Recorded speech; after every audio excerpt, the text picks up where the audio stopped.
നമസ്കാരം. ചുറ്റുപാടത്തിൻ്റെ ഒരു പുതിയ എപ്പിസോഡിലേക്ക് എല്ലാവർക്കും സ്വാഗതം.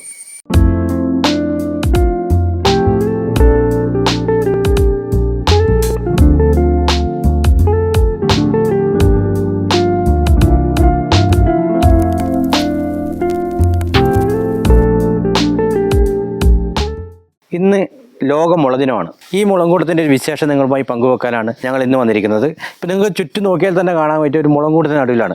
ജോസിഗിരിയിലെ പീറ്റർ ജോസഫ് എന്ന കർഷകനാണ് ഇത്രയധികം മുളത്തൈകൾ ഇവിടെ വെച്ചുപിടിപ്പിച്ചിരിക്കുന്നത്. അദ്ദേഹത്തിൻ്റെ വീട്ടുപറമ്പിൽ ഏകദേശം 30-ലധികം ഇനം മുളത്തൈകളാണ് ഉള്ളത്. ഒരു കാലത്ത് വെള്ളത്തിന് നേരെ ക്ഷാമം നേരിട്ടപ്പോൾ പരീക്ഷണാടിസ്ഥാനത്തിലാണ് കിണറിന് സമീപം മുളത്തൈ വെച്ചുപിടിപ്പിക്കാൻ തുടങ്ങിയത്. ഈ മുളത്തൈയുടെ ഗുണങ്ങളും മറ്റും എല്ലാ വിശേഷങ്ങളും നിങ്ങളുമായി പങ്കുവെക്കാം. അതുപോലെ തന്നെ നമ്മുടെ പീറ്റർ ചേട്ടൻ നമ്മളോടൊപ്പം ഉണ്ട്. അതിൻ്റെ വിശേഷങ്ങൾ പീറ്റർ ചേട്ടൻ തന്നെ നമുക്ക് പറഞ്ഞു തരും.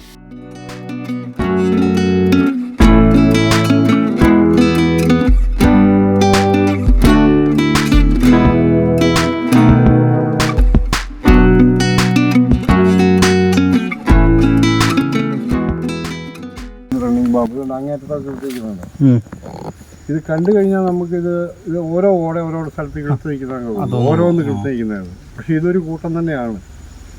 ഇതിനിടയ്ക്കൂടെ എപ്പോൾ വേണം നമുക്ക് കയറി നടക്കാം. ഇത് ഇളക്കി വൃത്തിയാക്കിയാൽ കയറി നടക്കുമോ, ഇഷ്ടമുള്ളത് കൊത്താം. തന്നെയല്ല ഇത് നമ്മൾ തൂവലിൻ്റെ വെയിറ്റേ ഉള്ളൂ. ഇപ്പോൾ ഈ ഓടയൊരെണ്ണം കൊത്തിയാൽ തൂവലിൻ്റെ വെയിറ്റേ ഉള്ളൂ ഈ സാധനത്തിന്. പക്ഷേ ഭയങ്കരമായിട്ട് ലോഡ് കാണും. ഭയങ്കര ബലം ഉള്ള സാധനമാണ്. നല്ല ഷെയിൽ പോലെ കയറിപ്പോയി. ഇതിപ്പോൾ തൈ ഉണ്ടായി വരുന്നേ ഉള്ളൂ. തൈ ഉണ്ടായി വരുന്നതുകൊണ്ടാണ് ഇത്ര മണ്ണം. ഇച്ചിരി മൂത്ത് കഴിയുമ്പോൾ അത് ഇങ്ങനെ ആയിപ്പോകും, ഇച്ചിരി മെലിയും.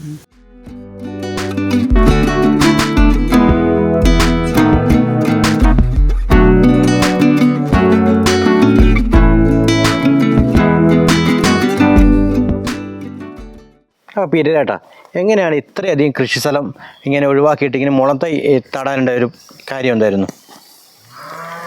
മുളന്തൈ നടാനുള്ള പ്രധാന കാരണം എന്ന് പറഞ്ഞാൽ, എനിക്കൊരു കാലഘട്ടത്തിൽ കുടിവെള്ളം പോലും ഇല്ലാത്തൊരു കാലഘട്ടമായിരുന്നു. ആ കുടിവെള്ളം പോലും ഇല്ലാത്തൊരു കാലഘട്ടത്തിൽ അന്നിങ്ങനെ കാരണവന്മാർ പറഞ്ഞു കേട്ട ഒരു അറിവുണ്ട്. മുളയും ഓടയും മറ്റു സാധനങ്ങളൊക്കെ ഈ കിണറും ആ ഓലിയുമായി ബന്ധപ്പെട്ട് നമ്മൾ സംരക്ഷിച്ചാൽ വെള്ളം കൂടും എന്നൊരു സംഭവം. പിന്നെ എന്നാന്ന് ചോദിച്ചാൽ, നമുക്കിപ്പോൾ പറമ്പിൽ ഇവിടെ 3.5 ഏക്കർ സ്ഥലമുണ്ട്. ഈ ഒരു 1/2 ഏക്കർ സ്ഥലത്തോളം ഇവിടെ മുള വെച്ചു എന്നോർത്ത് ഞാനത് ഒരിക്കലും ഒരു നഷ്ടമായിട്ട് കണക്കൂട്ടുന്നില്ല. ഒന്ന്, നല്ല ശുദ്ധവായു. തന്നെയുമല്ല, ആ മുള വെച്ച ആ കാലഘട്ടം മുതൽ ഇന്ന് വരെ നമുക്ക് ഇപ്പോൾ നോക്കിയാൽ കാണാൻ പറ്റും, കിണർ നിറച്ച് എല്ലാ ദിവസവും തന്നെ വെള്ളമുണ്ട്. ഒരിക്കൽ പോലും വെള്ളം പറ്റാറില്ല. ഞാൻ മോട്ടറോ അങ്ങനെ സംഭവമൊന്നും ഉപയോഗിക്കുന്നില്ല. വീട്ടിലോട്ട് ഓസിലെടുക്കുന്നു. ഓസ് വീട്ടിലെ ടാപ്പുമായിട്ട് കണക്ട് ചെയ്തേക്കുവാണ്. എല്ലാ ടാപ്പിലോട്ടും ഈ വീട്ടിലെ ഓസിൽ നേരിട്ട് വെള്ളം എപ്പോഴും ചെല്ലുന്നതാണ്.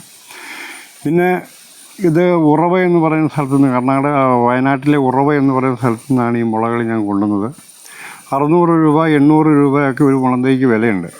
അതിലിപ്പം ബ്ലാക്ക് ബാമ്പു, റെഡ് ബാമ്പു, പറമുള, റണ്ണിങ് ബാമ്പു, ഒരങ്കോല്, മോങ്കി, അങ്ങനെ 30ഓളം ഇനം മുളകൾ ഞാനിവിടെ നട്ട് വളർത്തിയിട്ടുണ്ട്. അതിൽ കുറേ എണ്ണം വലുതായി, ബാക്കി വളർന്നു വരുന്നേ ഉള്ളൂ. റണ്ണിങ് ബാമ്പു ഒക്കെ നിങ്ങൾ കണ്ടു.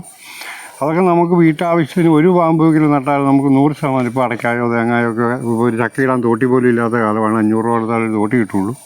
അപ്പോൾ അതുകൊണ്ട് തന്നെ ഒരു 90% നമ്മൾ വീട്ടാവശ്യത്തിനുള്ള കാര്യങ്ങൾ ഇതുകൊണ്ട് നടക്കുന്നുണ്ട്.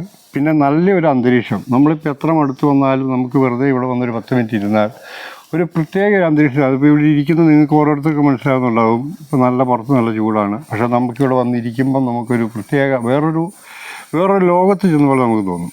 അതുകൊണ്ട് തന്നെയാണ് ഞാൻ ഈ മുള വെച്ച് പിടിപ്പിക്കാൻ. തന്നെയല്ല, ഞാൻ ഇതിനകത്ത് ഒരു കുഞ്ഞു കമ്പ് പോലും കൊത്തുകയില്ല. എനിക്കെന്തെങ്കിലും വേണമെങ്കിൽ ഞാൻ വില കൊടുത്ത് മേടിക്കുക, അല്ലെങ്കിൽ വേറെ എവിടെന്നെങ്കിലും കൊടുക്കുന്നവരടുത്ത് പോയി കൊത്തി മേടിക്കുകയാണ്. നമുക്കിത് കൊത്താൻ തോന്നുകയില്ല. അതുകൊണ്ടാണ്.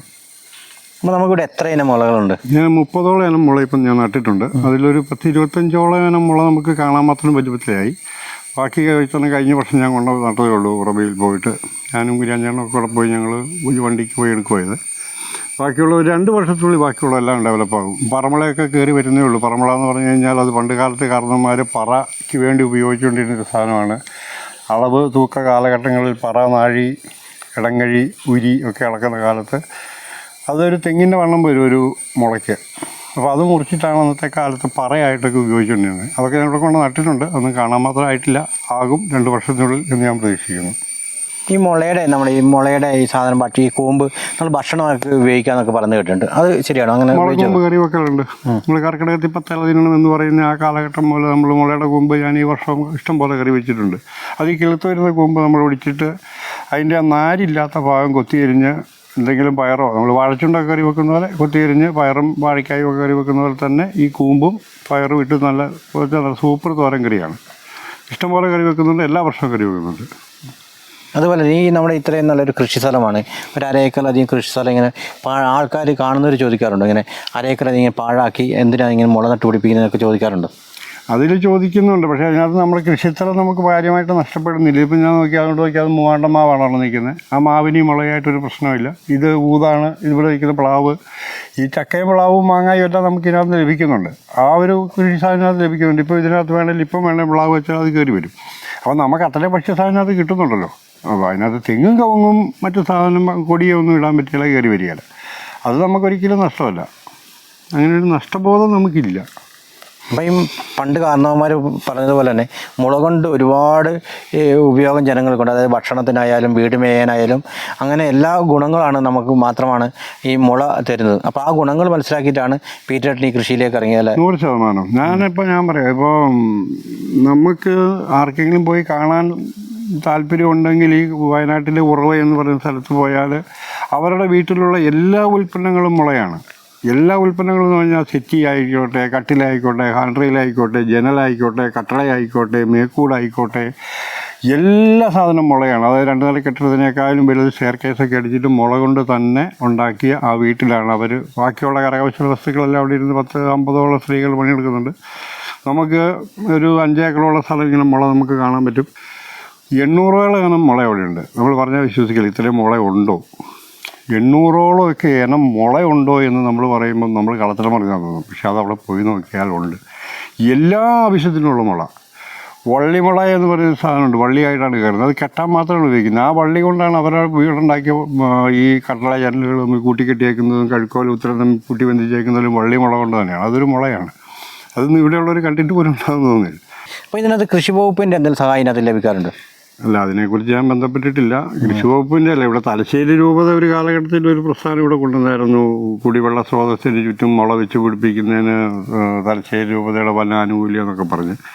ദൈവകുറവുണ്ട്, ഇങ്ങോട്ടാരെയും വന്ന് കണ്ടില്ല. ഞാനൊരു അപേക്ഷയും കൊടുത്തായിരുന്നു, പക്ഷേ ഇങ്ങോട്ടാരും വന്നില്ല. അവർ ജോസ്ഗിരി എന്ന് പറയുന്ന സ്ഥലം കയറ്റം കയറി വരേണ്ടതുകൊണ്ടുള്ള ബുദ്ധിമുട്ടുകൊണ്ട് അവർ മുള ഉണ്ടാകാത്ത സ്ഥലത്തൊക്കെ കുറേ മുള നട്ടിട്ട് പോയി. ഇതിപ്പോൾ എല്ലാ കാലാവസ്ഥയിലും എല്ലാ മുളയും പിടിക്കുകയില്ല. നമ്മളിവിടുത്തെ ജോസ്ഗിരിയിലെ കാലാവസ്ഥ എന്ന് പറഞ്ഞു കഴിഞ്ഞാൽ അത്യാവശ്യം ഒരു തണുത്ത അന്തരീക്ഷം കൂടുതലുള്ളത് കൊണ്ട് ഇവിടെ എല്ലാ സാധനവും ഉണ്ടാകും. അപ്പോൾ ഈ മുള പുതിയ തലമുറ, പുതിയ യുവാക്കളോട് അവരൊന്നും ഇങ്ങനെ മുള ഇത്ര ഇപ്പം പറഞ്ഞതുപോലെ ആൾക്കാർക്ക് അറിയത്തില്ല മുളയോട്. അപ്പോൾ അത് ഈ മുളേനെ പറ്റി എന്താണ് അവരോട് പീറ്ററായിട്ട് പറയാനുള്ളത്? മുള എന്ന് പറയുന്നത് നമുക്കിപ്പോൾ ഞാൻ പറയാം, പണ്ട് കാലത്തുണ്ടായിരുന്ന ആൾക്കാർ നാഴി മുതൽ എല്ലാം, അതായത് തവി മുതൽ എല്ലാ സാധനവും മുളയിലായിരുന്നു ഉപയോഗിച്ചുകൊണ്ടിരുന്നത്. പെരയുടെ മേക്കൂട് പോലും മുള കൊണ്ട് ഉണ്ടാക്കുന്നു. ഒരു മുള എടുത്ത് നടുവെ പൊട്ടിക്കുന്നു, ആ 2 പൊട്ടിച്ച മുള ഇങ്ങനെ വെക്കുന്നു, അതിൻ്റെ ഒരു മുള മുകളിൽ കമത്തി മേയുന്നു. അങ്ങനെ മുള കൊണ്ട് നമ്മൾ അന്ന് നട്ടു എന്ന് പറഞ്ഞാൽ ഇത് ഭാവിയിൽ അടുത്ത തലമുറയിലേക്ക് ഇത് പ്രചാരത്തിൽ വരും. ലോകത്തിലെ ഏറ്റവും വലിയൊരു പുല്ലാണ്. 2 ലോകത്തിലെ തന്നെ ഏറ്റവും കൂടുതൽ ഓക്സിജൻ കൊടുക്കുന്ന ഒരു സസ്യമാണ് മുള. അപ്പോൾ നമ്മളിപ്പോൾ ഒരു 10 ഏക്കർ സ്ഥലമുണ്ടെങ്കിൽ അതിനൊരു ഒരേക്കർ സ്ഥലം ഈ മുളയും മറ്റ് വൃക്ഷങ്ങളും വെച്ച് പിടിപ്പിക്കുന്നതിന് വേണ്ടി നമ്മൾ മാറ്റിയിട്ടു എന്ന് ഓർത്തുകൊണ്ട് ബാക്കിയുള്ള സ്ഥലത്ത് ഇപ്പം നമ്മളിപ്പോൾ പറയും നല്ല ഫലവൃക്ഷം ഉണ്ടെങ്കിൽ നമ്മുടെ പറമ്പിൽ ഒരു 5-8 ഫലവൃക്ഷം ഉണ്ടെങ്കിൽ അതിൻ്റെ ഫലം നമുക്ക് കിട്ടണമെന്നില്ല. അത് തിന്നാൻ വരുന്ന പക്ഷികളുടെ കാഷ്ടം പുറമേ വീണാലും അത് പറമ്പിലൊരു വളമാണ്. അതൊന്നും ആരും മനസ്സിലാക്കില്ല. ഇഷ്ടംപോലെ ഇപ്പോൾ ആയിരക്കണക്കിന് പക്ഷികൾ ഇവിടെ വരുന്നുണ്ട്. ഒരു വേനൽക്കാലം ആയിക്കഴിഞ്ഞാൽ ഇവിടെ വന്നാൽ നമുക്ക് ഇരിക്കാൻ പറ്റില്ല. എന്ന് വെച്ചാൽ ബാക്കി എല്ലായിടത്തും ചൂടാണ്. അതുകൊണ്ട് എല്ലാം ഇവിടെ വന്ന് ചേക്കേറും. രാത്രി ആയിക്കഴിഞ്ഞാൽ ഒരു 100 പക്ഷികളെയെങ്കിലും നമുക്കിവിടെ കാണാൻ പറ്റും. വന്ന് ചേക്കേറി ശാന്തമായിട്ട് പോകുന്ന ഭാഗം.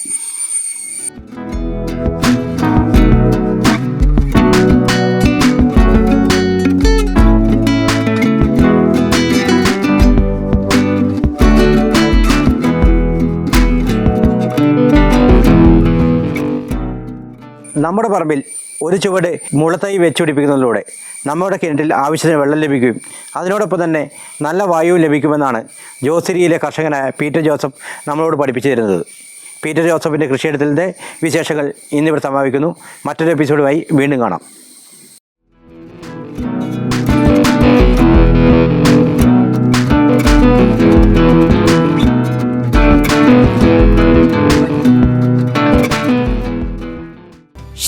ശങ്കരാചാര്യയിൽ +2 ഡിഗ്രി കഴിഞ്ഞവർക്ക് തൊഴിലധിഷ്ഠിത കോഴ്സുകളിലേക്ക് അഡ്മിഷൻ ആരംഭിച്ചിരിക്കുന്നു.